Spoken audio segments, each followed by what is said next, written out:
George Daniels is a genius, one of the very few men in the world who can make a watch by hand from start to finish. For the last 30 years, he's been involved in an obsessive quest to develop the most accurate mechanical wristwatch ever made. Amongst watchmakers, he is legendary. My first introduction to watches was at the age of 5, when I somehow or other acquired a watch. I don't know where it came from. It's a cheap watch. And I got into it, and in that watch case I saw what was to me the center of the universe. It had a curious completeness. The content started at one end with the mainspring and proceeded in a circle around the inside of the case to the vibrating balance wheel. And it was a complete composite world, and didn't seem to need any assistance from outside. It was perfectly happy to work quietly away in its closed case. I had no tools. I would undo screws with penknives and poke the watches with knitting needles. But there were several people living nearby whom I had to avoid every day because I'd had their clock to repair and ruined it. Didn't want them to know. So it was a bit anxious at times.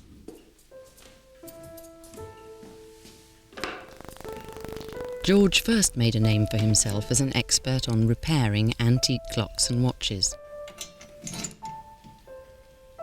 It was very demanding because the work had to be first class. There are many, many critics around, and I can assure you when a watchmaker puts an eyeglass into his eye to examine something that another watchmaker has made, he's not looking for an opportunity to praise that man. He's looking for imperfections. There's a curious introversion among the average watch repairer that the finish and the shine are the most important aspects of it. It's got to be impeccable. There must be no evidence that this component or watch was ever made.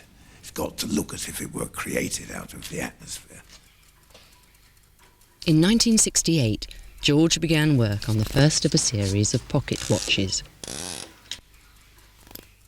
I was first provoked to make watches by the introduction of the quartz watch and all the adulation that followed this, mainly directed towards encouraging the public to believe that the mechanical watch was dead, and this was the new era of electronic timekeeping and the only way forward. And I was furious because I'd spent all my life devoted to mechanical watches, and now these damned electricians had come along and tried to tell me that they could do it better. For 2 years, he locked himself away in his workshop, handcrafting every single component, perfecting his art. One finds that one is shaping these components according to the natural laws of the universe. For example, you would never attach any component by its thin end, so the thick end was doing the work away from the attachment. If you look at a tree, the branches are thicker at the root than they are at the tip, and that's a natural thing. The higher you go, the thinner it gets, and therefore the weight is not proportional to the length, otherwise it would fail. Mechanics are the same. Mechanics can be very, very elegant, and when they're elegant, you analyze them and you find they're following natural laws, and thus have a natural beauty.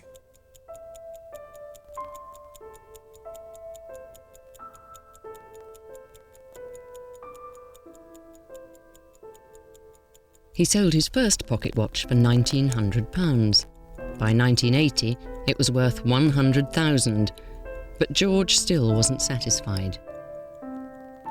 I realized that while the pocket watches were a great success and very much in demand, I was never going to make a fundamental impression on the watchmaking industry by producing anachronistic watches, and therefore I must turn to wristwatches if I'm to reach my ultimate goal of introducing new ideas into watch manufacturing. His obsessive search for watchmaking perfection began to focus on devising a new form of escapement. The escapement is the ticking heart of a watch, combination of wheels and levers which makes it run on time. All the great watchmakers had come up with their own designs, but for the last 250 years, the lever escapement had reigned supreme, even though it had a fundamental flaw: oil. It couldn't remain accurate without constant lubrication, but the oil which kept it running also tended to clog up the mechanism.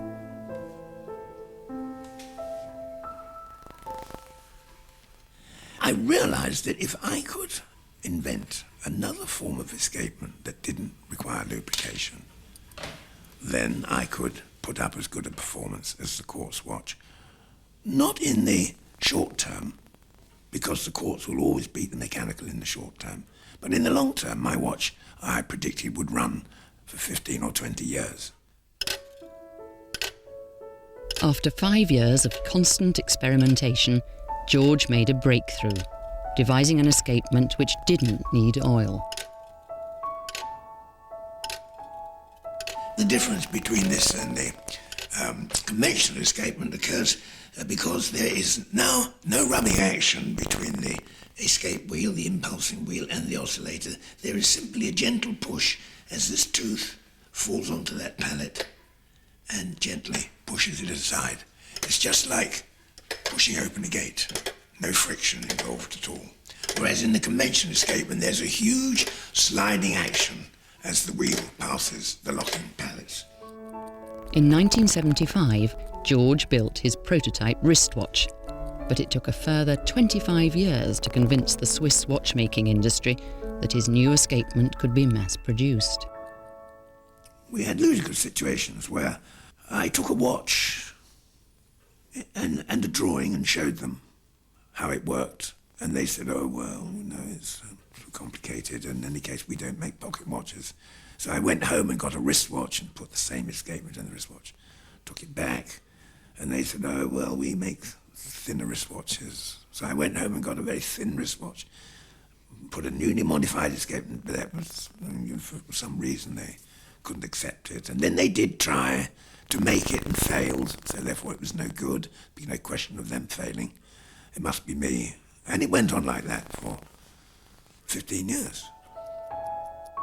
The first batch of Swiss-made escapements will appear on the market this year, and one day all mechanical watches may feature the Daniels escapement. 3 tiny components, the culmination of a life's work. If I don't have any more new ideas at all in watchmaking, I don't mind. I've done everything I wanted, succeeded in everything I set my mind to. Einstein said that one man in his lifetime can comprehend only one philosophy.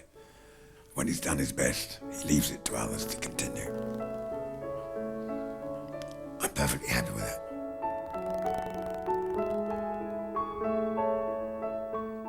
And the time season continues on Wednesday evening here on BBC Two with Clockwatch at 9:30, and then explore the passing of time at 20 to 10.